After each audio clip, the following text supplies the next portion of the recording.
In this study, we provide new insights highlighting the SVA-specific regulation of gene expression at the MAPT locus. This locus is shown here in this slide.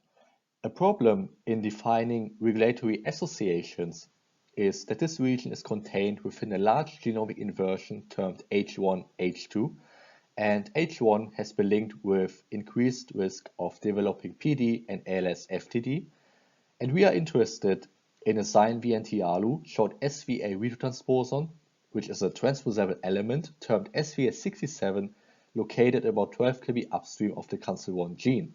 And you can see the structure of this SVA here in the slide on the left side.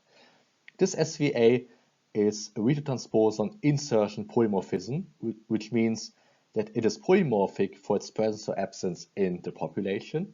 And so in our previous work, we showed that SVA67 presence or absence correlated with differential gene expression in this locus.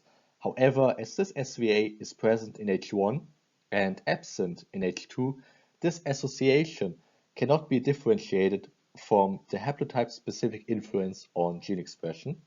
And so in order to do this, we associated its VNTR genotype for different were identified by genotyping PCR with gene expression. And the key question we wanted to address is, do SVA67 allele genotypes lead to interpersonal differences in gene expression? And so this analysis demonstrates that SVA67 is functional in vitro in the luciferase reporter gene assay, as shown here in A, as well as in vivo, as shown here in B.